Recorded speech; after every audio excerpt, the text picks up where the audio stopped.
Ketika kita ingin berjuang yang lebih maksimal, maka kita harus jadi decision maker, kira-kira begitu. Gitu ya. Akan ketatnya pemilu 2024 nanti itu. Padahal cuma omongan biasa gitu. Bahasanya sederhana tapi sudah menggambarkan bahwa 2024 akan menjadi pemilu yang tidak mudah bagi kita semua. Gitu. Kita ingin mendapatkan manfaat elektoral dari situ. Karena bagaimanapun juga politik ini tidak bisa dilepaskan dari persepsi publik. Dan hari ini kita juga telah membaca hasil pollingnya Kompas. Ya betul, survei Kompas. Nah, ternyata di situ ada dampak yang terasa bagi Nasdem langsung atau tidak. Hadirnya saya di sini ingin juga ini jadi momentum bahwa kita semua ini satu keluarga besar di Jawa Timur. Kita kompak apapun warnanya, 2024 Jawa Timur harus tetap kondusif, aman dan guyup sama-sama. Masih. Ya, Mas Emil.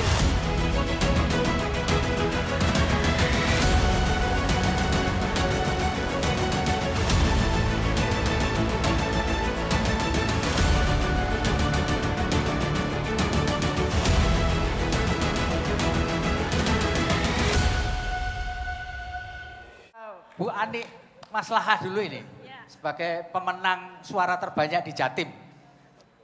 Muncul ini spanduk, banyak sekali nih ketum PKB, Caimin ini disebut-sebut lah punya kans menjadi pemimpin nasional. Kira-kira apa yang diharapkan dari PKB dengan memunculkan sosok Caimin? Apakah dia juga akan memberikan efek ekor jas, Bu Ani, di Jawa Timur untuk jadi tadi bertahan itu di Jawa Timur, Bu Ani? Silakan, Bu. Ya, terima kasih. Pertama pastinya bahwa ketika kita ingin berjuang yang lebih maksimal, maka kita harus jadi decision maker, kira-kira begitu. Gitu ya. Bagi PKB, politik itu ibadah. Gitu ya. PKB berkah, kira-kira kayak gitulah ya. Maka kita bila ingin mendapatkan keberkahan, maka ikutlah politik ke PKB, kira-kira kayak begitu. Mantap ya, mantap ya. Yang kedua, so pasti bahwa kotel efek itu akan berpengaruh kepada elektoral partai. Karenanya ketika muktamar di Bali tahun 2015, kita 34 provinsi sepakat bahwa ketua umum kita adalah calon presiden. Harga mati, PKB tidak akan mengusung calon lain. Yang diusung adalah ketua umum. Jadi kayak NKRI gitu ya, harga mati. Gak bisa ditawar? Tidak bisa ditawar. Ini sebelahnya ada Gerindra loh, Bu. Sudah kadung bikin persoalan apakah di presiden atau wakil presiden itu urusan kamarnya ketum, kira-kira kayak gitulah. Tetapi keinginan seluruh kader Indonesia, ketum adalah calon presiden. Ini kan keinginan kader. Tapi decision makernya adalah ketum, kan begitu. Yang ketiga, fakta di Jawa Timur karena memang basis PKB saya mengakui adalah di Jawa Timur, kotel efek itu sangat terasa. Maka kami punya tagline. Apa itu tagline-nya, Bu? Mari Bung rebut kembali. Gitu kan. Halo, sejarah, iya betul. Sejarah era 2019 hingga saat ini reformasi, PKB kalah sekali. Kalah sekali di tahun 2009. 2019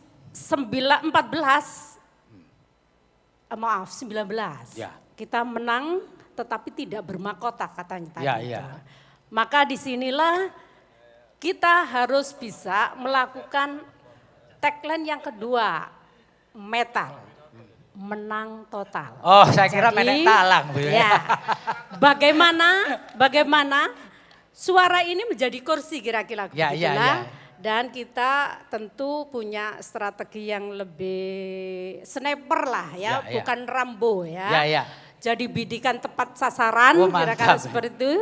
Sehingga kami optimis bahwa metal akan bisa kita raih. Salah satunya kita harus mengusung ketua umum di calon presiden, kira-kira gitulah. Oke, terima kasih Bani. Ini karena jajarnya Pak Anwar Sadat ya, langsung saya ke Pak Anwar Sadat. Pak Anwar Sadat, yang pasti Partai Gerindra mengusung ketua umumnya Pak Prabowo Subianto sebagai calon presiden. Itu sudah harga mati juga kan? Begitu ya Pak Sadat. Nah Pak Anwar, apakah keputusan partai untuk berkoalisi dengan PKB, ya kantornya bersama lalu mengusung Pak Prabowo sebagai calon presiden, ini akan membawa efek elektoral enggak di Jawa Timur Pak? Silakan Pak. Pasti pilihan itu ya berdasarkan suatu analisis dari pengalaman 2 kali kalah di Pilpres gitu, dan faktor-faktor yang membuat menjadi penyebab kekalahan itu, ya akhirnya kita berikhtiar bahwa pilihan untuk berkoalisi, membangun kerjasama politik bahasa. Jadi bahasa kesepakatannya itu kerjasama politik ya Pak ya. Antara Partai Gerindra dengan PKB, di mana calon presiden dan calon wakil presiden itu akan diputuskan oleh 2 orang, yaitu ketua umum kami, Pak Prabowo Subianto, dan ketua umum yang sahabat kami, yaitu sahabat Muhaimin Iskandar, kan, ketua umum DPP PKB. Dan kita berharap bahwa berbagai macam analisis yang disampaikan oleh Mas Surokim juga Pak Dahlan Dahi tadi, saya kira itu menggambarkan banyak hal.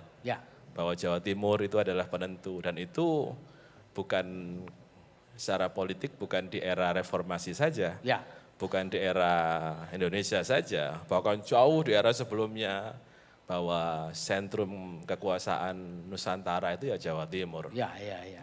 The conqueror of the world Mongol aja bisa takluk di sini oleh Raden Wijaya kan gitu kan ya. Betul.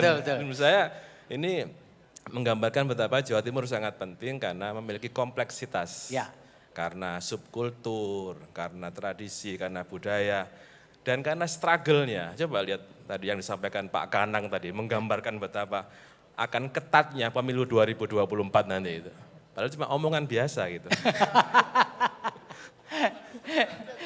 Bahasanya sederhana, tapi sudah menggambarkan bahwa 2024 akan menjadi pemilu yang tidak mudah bagi kita semua.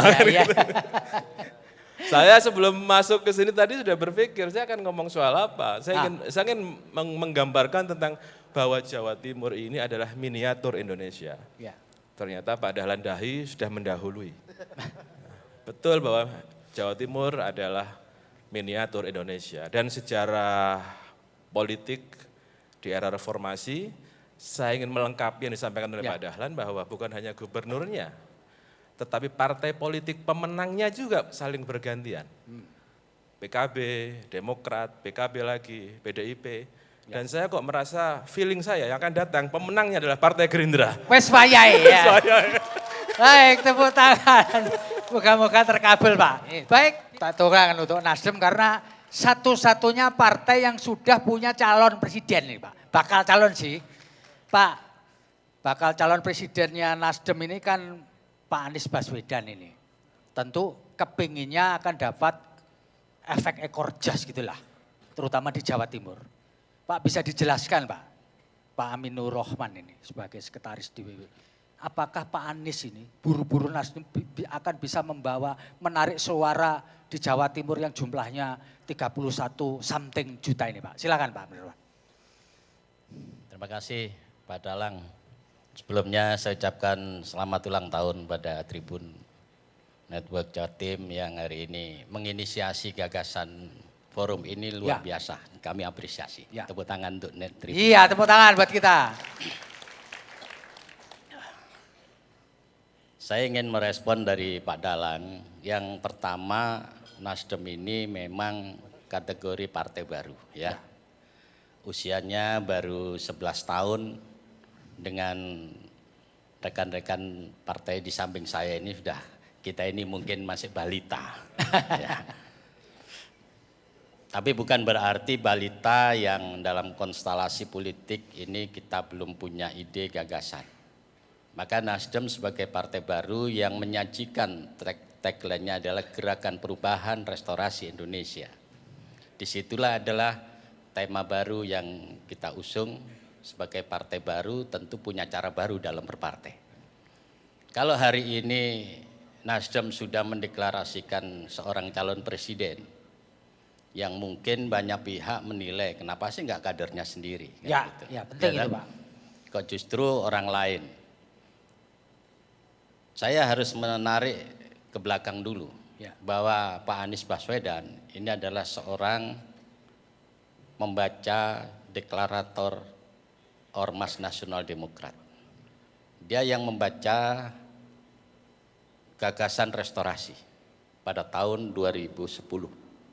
Sehingga kalau hari ini Ketua Umum Partai Nasdem mengumumkan bahwa Pak Anies Baswedan itu menjadi calon presiden, saya kira ini benang merahnya nggak putus. Oke. Ada. Tapi mekanisme itu dilakukan melalui mekanisme partai. Ya. Hasil rapat kerja nasional yang dilakukan setahun yang lalu, 2022. Ada 3 nama di situ memang yang disepakati oleh seluruh kader Nasdem seluruh Indonesia. Ada Pak Ganjar, ada Pak Anies, dan ada Pak Andika. Keputusan Rakernas itu menyerahkan penuh, mandat penuh kepada Ketua Umum untuk memilih di antara 3 ini. Karena 3-3-nya ini baik. Tentu Ketua Umum memutuskan Pak Anies, itu semua kader Partai Nasdem seluruh Indonesia sudah berkomitmen. Kita satu komando dengan Ketua Umum Bapak Haji Surya Paloh. Kalau tadi Pak, nanti munculnya sosok Pak Anies itu buat Nasdem di Jawa Timur bisa membawa efek elektoral enggak Pak di Jawa Timur? Harapan Nasdem ke depan dengan munculnya sosok calon presiden yang sudah dideklarasikan Pak Anies, kita ingin mendapatkan manfaat elektoral dari situ. Karena bagaimanapun juga politik ini tidak bisa dilepaskan dari persepsi publik. Dan hari ini kita juga telah membaca hasil pollingnya Kompas. Ya betul, survei Litbang Kompas. Nah, ternyata di situ ada dampak yang terasa bagi Nasdem langsung atau tidak. Ya, dampak elektoral itu Ada. memberikan kontribusi yang Ya, cukup menggembirakan bagi Nasdem. Jadi mau diakui atau tidak efek elektoralnya ada ya Pak? Ada.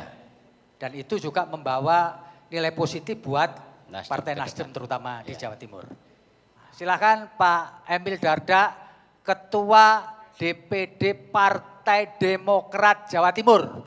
Ya, karena ada tugas negara beliau baru bisa hadir pada kesempatan kali ini. Selamat datang Pak Emil Dardak, terima kasih sudah menyempatkan waktu untuk ngariung ngobrol bersama dengan kita, Mas Emil.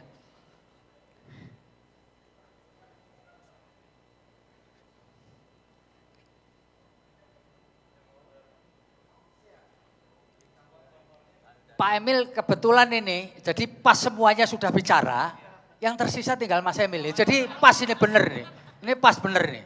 Mas Emil, kita sudah ngariung tadi mengenai apa yang terjadi di Jawa Timur pada pemilu 2024. Mas Aminur Rahman tadi bilang bahwa kehadiran Pak Anies sebagai bakal calon presidennya Partai Nasdem itu membawa efek elektoral yang lumayan di Jawa Timur. Nah kebetulan Partai Demokrat di tingkat pusat ini punya connection lah dengan Partai Nasdem gitu, mengusung sama-sama. Mungkin pertanyaan yang sama juga saya sampaikan kepada Pak Emil. Dua-duanya punya bakal calon Anies Baswedan. Nah tadi sudah disebutkan bahwa Pak Anies akan membawa efek elektoral buat Nasdem. Nah buat Partai Demokrat kira-kira punya efek elektoral enggak Mas Emil? Silakan Mas.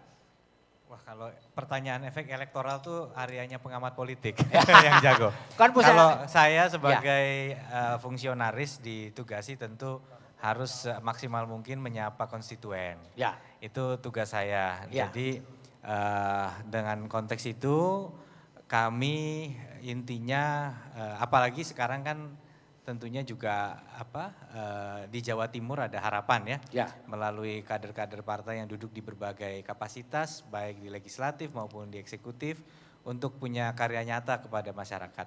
Kayaknya kalau ngomong elektoral akan walaupun tentunya keputusan strategis di tingkat nasional akan mempengaruhi linearitas psikologis, tapi kadang pemilih itu juga memilah juga. Nah, jadi ada yang linier, ada yang dipilah, tapi rumusnya sama. Istilahnya kalau di Jawa ini kalau nggak disapa tentunya tak kenal maka tak sayang. Jadi itu yang jadi pegangan kita sih sejauh itu. Ya. Sama satu lagi izin Pak Kang Feby. Ya saya tadinya nyambung harusnya lewat ini Zoom. Nggak berani saya. Karena beliau semua nih senior-senior. Nggak sopan kalau saya nggak datang langsung. Apalagi ada Bakung ini. Dulu saya Bupati Trenggalek, beliau udah periode 2 Bupati Ngawi gitu kan. Ini semua senior-senior ya. Ada Ketua KPU juga luar biasa. Jadi hadirnya saya di sini ingin juga ini jadi momentum. Bahwa kita semua ini satu keluarga besar di Jawa Timur. Kita kompak apapun warnanya, 2024 Jawa Timur harus tetap kondusif, aman dan guyup sama-sama. Masih. Ya Mas Emil, satu lagi nih. Kira-kira targetnya Partai Demokrat, itu kan biasanya tadi disampaikan oleh pengamat politik kita kalau enggak PKB ya PDI, PKB, PDI, demikian Pak Sarmuji. Kira-kira Partai Demokrat di tahun 2024 nanti kepingin di ranking berapa Mas Emil? Udah ada arahan dari Ketum, arahannya memang kita berharap hari esok lebih baik dari hari ini. Kita hari ini sebenarnya sudah cukup baik positioningnya dalam konteks sesama-sama kita bisa menjadi pilar di Indrapura, tetapi harapannya naik. Jadi kalau diestimasi kan misalnya berada, mungkin kalau nggak full 20% bisa 15 kira-kira gitu. Itu arahan yang diberikan oleh Ketum kira-kira gitu. 15 Jadi 15 itu naik dikit dari apa yang sudah dicapai sekarang. Oke.